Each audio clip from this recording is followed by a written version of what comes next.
Hi everyone. For our second project for this year, we are predicting the genre through music.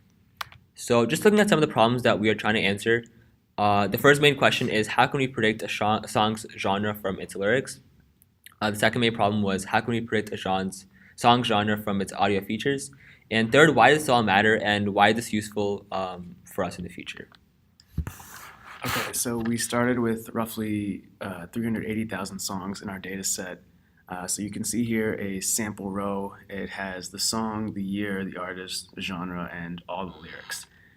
So we had to clean it first. We cleaned it by removing the year in the index column. We dropped all NA values. We removed rows with genre that was listed as not available or other. We removed new lines from the lyrics and remove phrases like chorus and verse 1 from the lyrics. So in the end, you can see we were left with about 240,000 rows. Roughly 110 of them, or 110,000 of them, were rock, and only 2,200 of them were folk. So if we were to leave it like this, the model would guess rock most of the time, simply based on probability.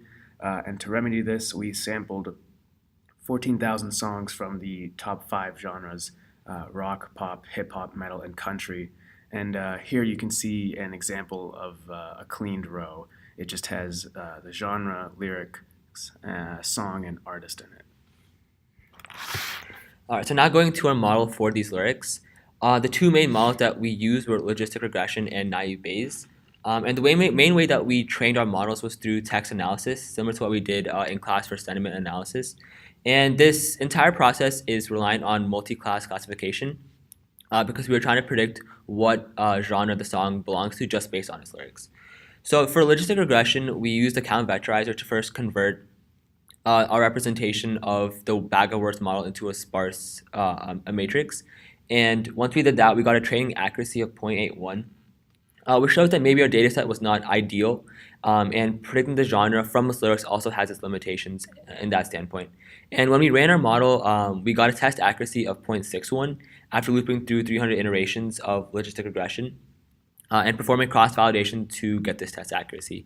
Our second model was naive Bayes, so we used multinomial naive Bayes, again with a sparse representation of these features. And we used a lot of feature engineering with naive Bayes. More specifically, we removed stop words such as the, a, and because they really have no relevance to the song and predicting the genre. We also observed more than one word at a time. So looking at a sequence of maybe 2 or 3 words, which would help extract the most important components. And next, we also used words which appear more than once. So sometimes if a word only appears once during the song, it might not have as much importance as if a song or if as a word appears more than once. And through this model, we got a test accuracy of 0.662, which was much more significant than the logistic regression model used earlier. Okay, so where do we proceed from here?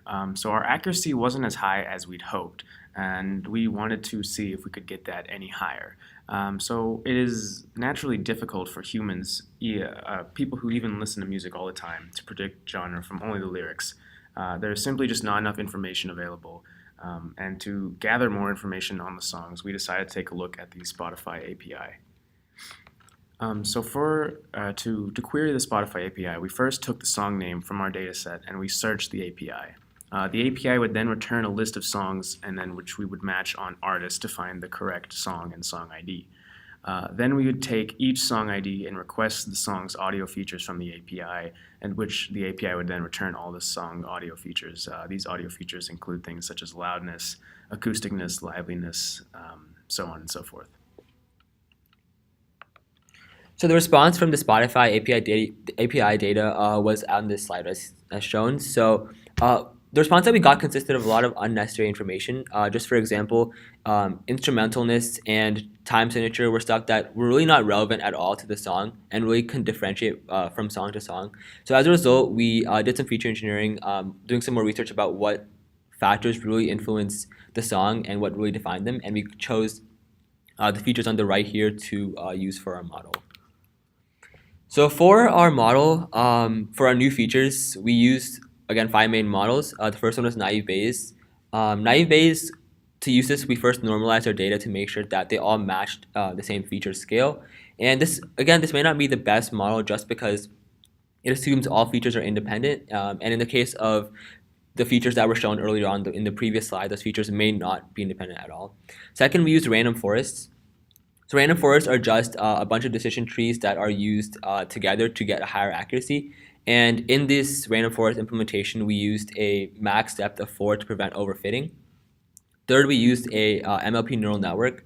So for neural network, we used the feature engineering to alter the number of units in our hidden layer in our neural network. And this again gave us a little lower accuracy than we expected. But one reason for this was because it also doesn't account for correlations between features, which maybe a recurrent neural network might do, as opposed to this network that scikit-learn has built in. Fourth, we used a support vector machine. We first used a kernel to transform our data into a higher feature space to make it linearly separable and to predict multiple classes. And this gave us surprisingly high accuracy, even though this generally is more used for binary classification. But it worked pretty well. And lastly, we used ensemble methods. So this is just the process of combining multiple classifiers together. And we tried multiple permutations of the 4 models that we used before, and came to the conclusion that the best combination is a combination of random forests, the neural network, and support vector machines. And this gave the highest accuracy score of 0.667. Okay, so some of the limitations of the Spotify API were that it took a long time to search the API. When I ran just a couple hundred songs through the script, it took way longer than I expected.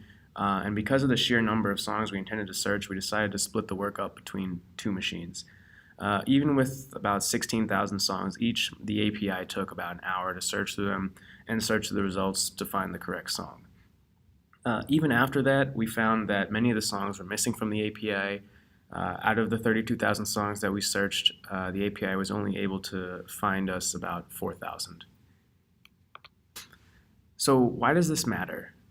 The work we did could be used by Spotify to perhaps use their audio features and lyrics to better suggest songs to users.